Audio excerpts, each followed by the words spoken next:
Read Bismillah. بسم الله الرحمن الرحيم. قال ويقول زين المصلين وكأن جماعة لأنها لا تثني عن الكتاب محرم وهو قيام الإمام وقت الصف. So check everything is right there.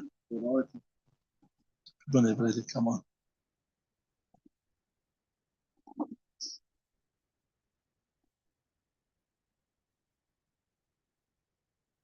Okay. Carry on. فيفهم كالعراض فإن فعلنا قامت الإمام وقتهن فإن عائشة رضي الله عنها فعلت كذلك وحملت فعلها الجماعة على الابتداء الإسلامي وأن في التقدم بصيانة الكشف. Okay, Bismillahir Rahmanir Rahim. The next masla we're going to discuss is a very interesting masla, and this masla also is different from the other madhahib. So it goes as this: وَيُكْرَهُ لِلنِّسَاءِ أَيُصَلِّينَ وَحْدَهُنَّ بِالْجَمَاعَةِ. It is makruh for the woman to pray alone in jama'at. So what does it mean? What do you understand from that, Luqman? وَيُكْرَهُ لِلنِّسَاءِ يُصَلِّينَ وَحْدَهُنَّ بِالْجَمَاعَةِ. What do you understand from that masla? Right. So you've got a group of women here, right? 4 women, 5 women, 2 women, 3 women, 4 women, and they decide they want to make Jamaat Salah, but they've got no man to make Jamaat for them. So remember that the hukam of, according to some riwayat in Hidaayah Sharif, is mentioned that to read namaz is Jamaat is sunnateh mu'akkada. And in other kitabs it is mentioned that to read namaz in Jamaat is wajib. So the preferred opinion is that it is wajib to read in Jamaat, right? Although your Sahib Hidayah is given preference to the masah that it is sunnat mu'akkada. So this about sunnat mu'akkada of reading salat in Jamaat, etc., etc., it is for men, it is not for women, right? But be that as may, we saying wa yukrahu, and then I mentioned to you before in the Hanafi books, whenever you get makruh, kariha, yakrahu, yukrahu, etc., etc., it means makruh tahrimi, understood? So wa yukrahu, it is makruh tahrimi lin nisa'i, for the woman folk, ayusallina wahdahunna, that they pray alone. That means, I tell you pray alone here means as a literal translation, but in our context what it means, ayusallina wahdahunna, they pray Jamaat alone without an Imam, right? Okay, carry on. They're going to give the reason in front. وإنها لا تخفى على الكتاب المحرم وهو قيام الإمام والصف فيبدأ بالإعراض.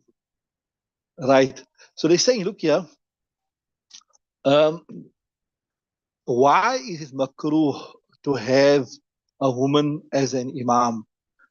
You know, when we were discussing all the postures of Salat, etc., etc., we told you a woman is satar, she's aura, right? As far as possible, she should be concealed, right? That's why we, all the postures of Salah we discussed. She will contract her body. She won't raise her hands so high. When she's ruku, she won't bend right down. She'll just bend enough to touch her knees. When she's in sajda, she will contract her body. She won't leave so much space that a small animal can go between her, etc., like this for the men, etc., etc., etc., right? So, a woman is what you call satar, mastur. So it is inappropriate for her to be standing in front, exposed completely. Understand what I'm saying? So that's what they're saying. So if you decide to make a woman's jama'at, لا تخل لأنها, this woman's jama'at, لا تخلو عن ارتكاب محرم. It will not be free, right? لا تخلو عن ارتكاب محرم, from doing. When you make a jamaat, you will be doing something which is inappropriate. You will be doing something which is inappropriate, right? Use this one here. Okay. Right? You will be doing something which is appropriate. So it's لا تخلو عن ارتكاب محرم. And what is the intikab?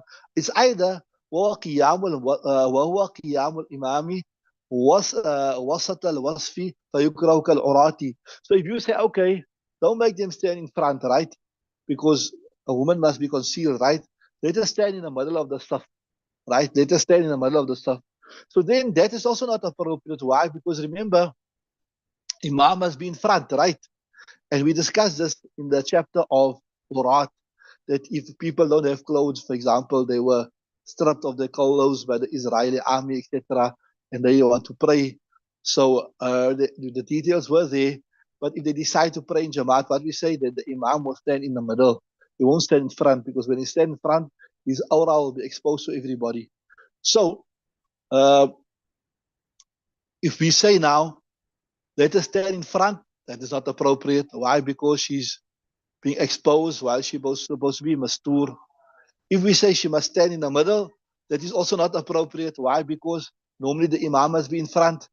So whichever way you look at it, there is going to be a degree of reprehensibility in it. Whichever way you look at it, there's going to be a degree of reprehensibility. And then here there's an important principle you learn, that you will not try to establish a sunnat. Like I told you, according to Sahih Bidayah, Jamaat is sunnat mu'akkada. And it also for men, also, not even for women.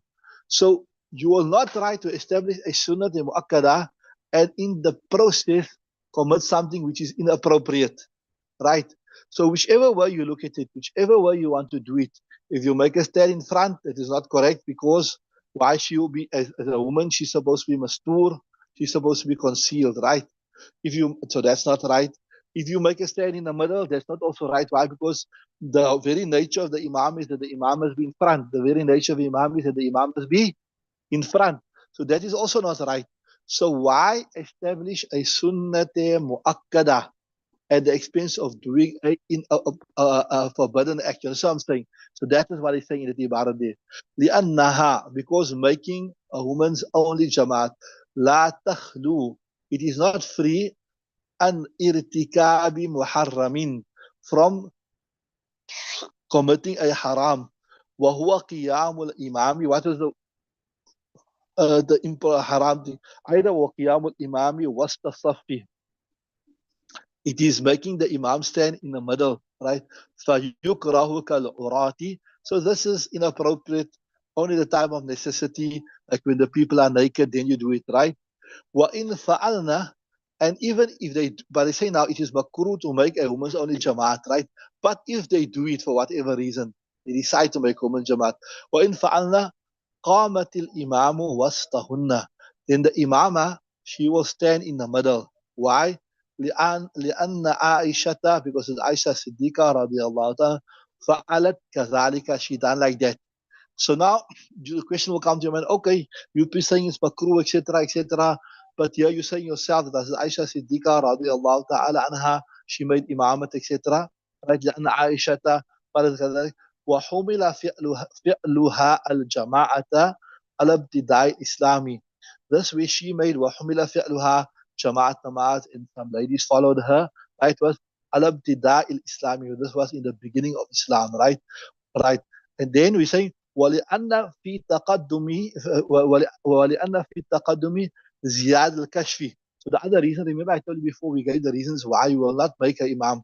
One is you won't make a stand in the middle, because that is only necessity. You do it at the time of necessity when the people don't have clothes, right?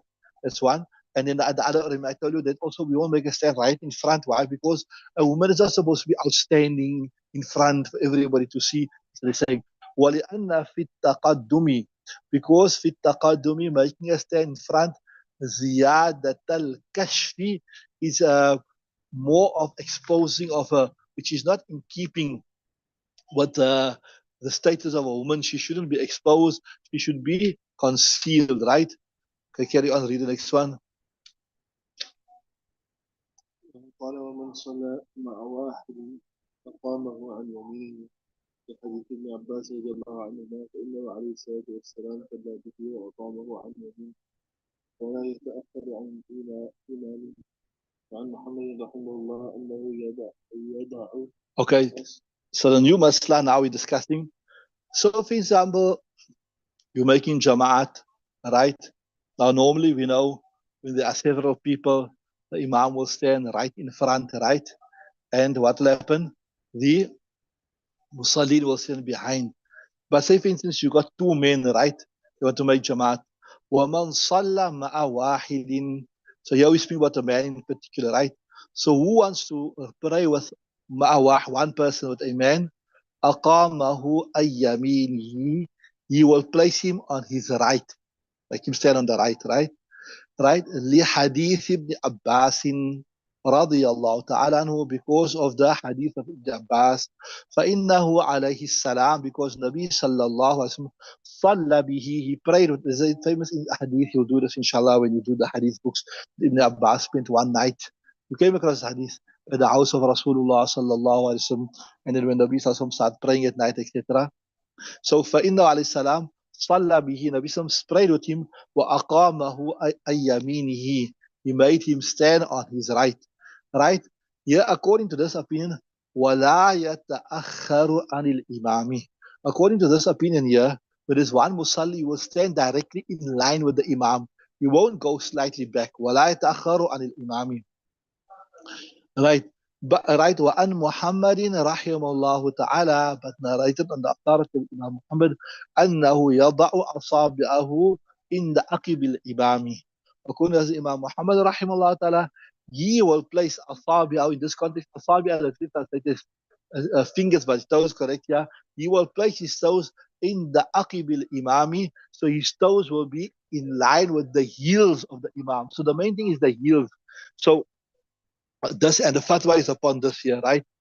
Even though wal awwal wal azhar here in the kitab they're saying that wal awwal, the first opinion, that is to stand in line with the imam, that is the more preferred thing, but it's not the more preferred thing. So we know that the fatwa is on this here from the other kitabs, we understand. The fatwa is on this here, that what will happen is that the musalli, when he's alone, will stand slightly behind. He will stand slightly behind the imam. Wal awwalu huwa zahiru. The first one, it is the zahir one, right? That's what he's saying there, but I told you that's not the correct, right? Carry on.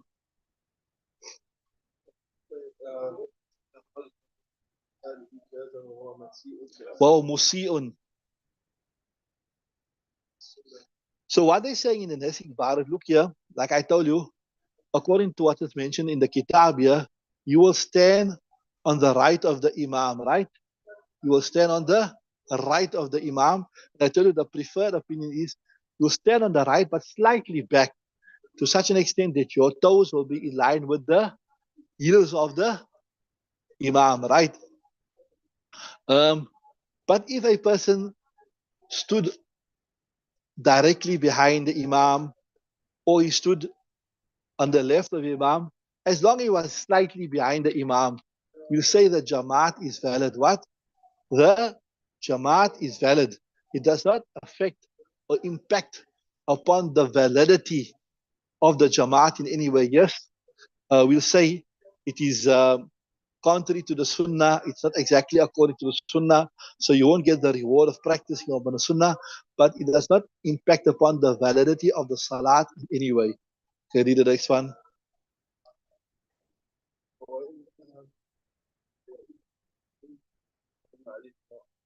Right. So here, still now, we're still speaking about where you only got men, right? وَإِنْ أَمَّا وَإِنْ أَمَّا what you got there is اثنين.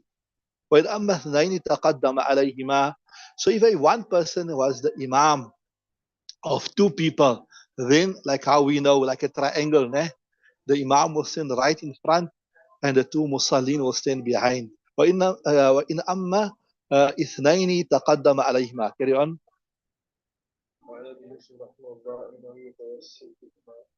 Right. So here Imam Yusuf says, وأن أبي يوسف يتوسطهما. He will stand in the middle of them two. Like how, we discussed that, like how the women make the jamaat, or like how the naked people make the jamaat. Will stay in the middle, but the fatwa is not upon on this opinion. The fatwa is when the moment the musallin are two or more, the fatwa is upon this, that the moment the musallin are two or more, then what will happen? Will stand right in front, right? We don't have وَنُقِلَ ذَلِكَ عَنْ عَبْدِ اللَّهِ بْنِ مَسْعُودٍ. So وَنُقِلَ ذَلِكَ عَنْ عَبْدِ اللَّهِ بْنِ مَسْعُودٍ, and this has been narrated from Ibn Mas'ud radiyallahu ta'ala anhu, that this one here, we saying, when Abi Yusuf يَتَوَسَّطُهُمَا, that he must stand in between when there are two It will stand in between, like how the women read, or like how the naked people read. That has been narrated. That is Imam Yusuf's opinion, and he uses the athar or the statement of Ibn Mas'ud as a proof, right? وَنُقِلَ ذَلِكَ عَنْ عَبْدِ اللَّهِ بْنِ مَسْعُودٍ رضي الله عنه. Carry on. ولنا أنه عليه الصلاة والسلام تقدم على أنس حين صلى بينهما وهو دليل الأفضلية. Yeah. So we say, look here, we've got a clear proof. We've got a clear proof where Nabi sallallahu alaihi wasallam once led us at Anas and another orphan child in prayer. And when he led the orphan child in prayer, and he stood like how we normally stand, like how we make Jama'at, he stood right in front. Walana, our proof, annahu alayhi salam, that Nabi sallallahu alaihi wasallam taqaddama ala Anasin, he went in front of his Anas, right? Waliyatimi, and the orphan boy, hina salla bihima, when he prayed with them to hina salla bihima, فهذا للأفضلية. So this year, where he stood right in front, he never just stayed in the middle of them.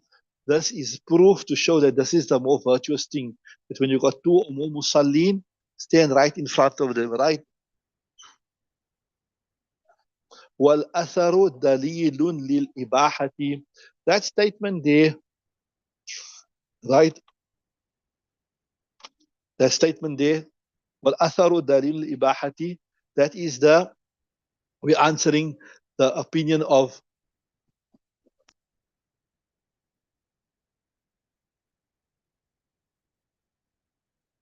right. So that we're answering the proof of. Here's a question. So if there's only two musallis, Imam in front, one musalli on the right side, and one on the left, triangle. Yeah, no, no. What we mean is there's only two musallis. It doesn't mean, it means that it is two musallis and the Imam. The Imam will stand in front, and the two musallis will stand behind him. Will stand behind him, not on the right. There will be no gap between the two musallis. There will be no gap between the two musallis. When I say triangle, I don't mean that there must be a gap between the two musallis that is behind the Imam, but rather just they will stand together with the shoulder to shoulder. But if you look at it from on top, maybe it will seem like a triangle. So it doesn't mean that they have to separate, right? Doesn't mean they have to separate. Are you with me, right? So al-atharu dalilul ibahati. This of what Ibn Mas'ud, Imam Yusuf said. Remember that he will stand in front of them when there's two people. He will stand in the middle of them. And this is the statement of Ibn Mas'ud. Wal-atharu dalilul ibahati. It's a proof to say it is permissible. It doesn't say it's not a proof of saying that it is the correct way to do it. Dalilul ibaha means that it's just to say that you can do it, but it's not the dalil afdaliyah, right? ولا يجوز للرجال أي يقتدوا بامرأة أو سبي. Right, so the next masla is a very interesting one, contemptuous one, not contemptuous, but say وَلَا يَجُوزُ لِلرِّجَالِ أَيَقْتَدُوا بِمْرَأَةٍ أَوْ صَبِيٍّ. It is not permissible for baligh men, right?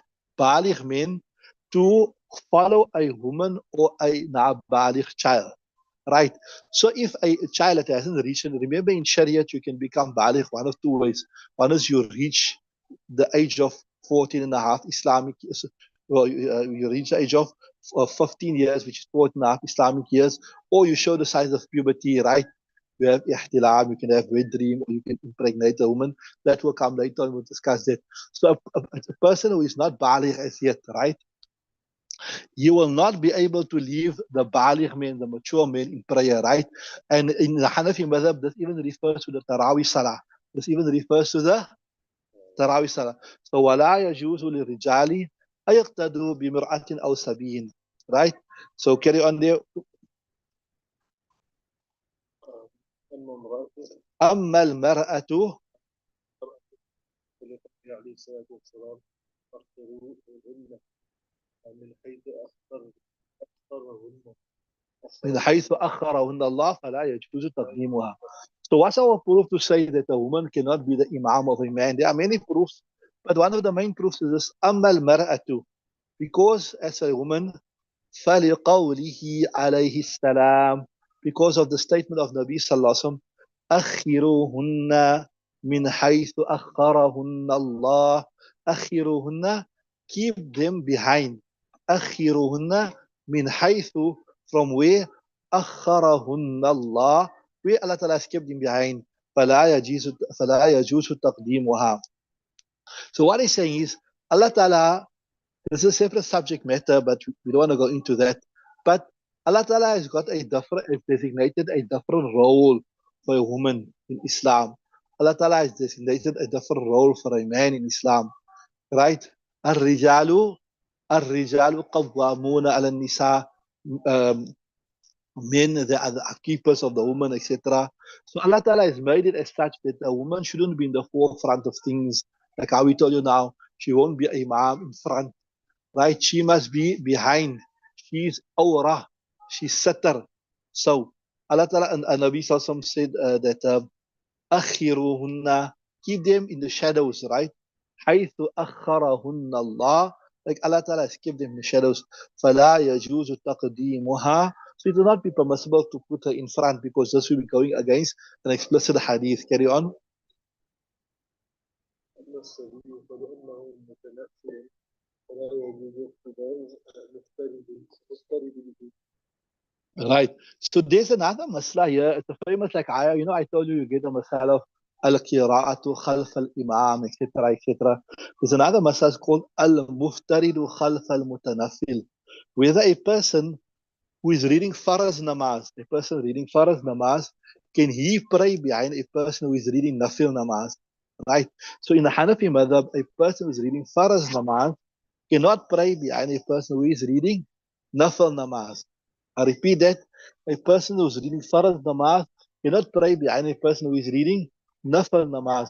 So same thing here, we say, look here, when a child is not baligh as yet, when a child is not baligh as yet, then that child's namaz is nafil namaz because it's not faraz upon him.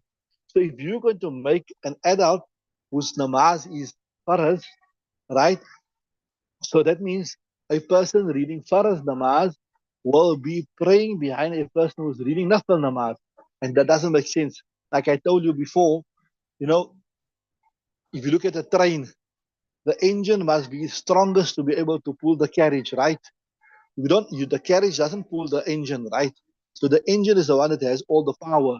So the faraz is the one that has the power. The faraz is the one that has the power. So the one who is the most powerful one must be in front. So a person reading nafil namaz, his namaz is weaker.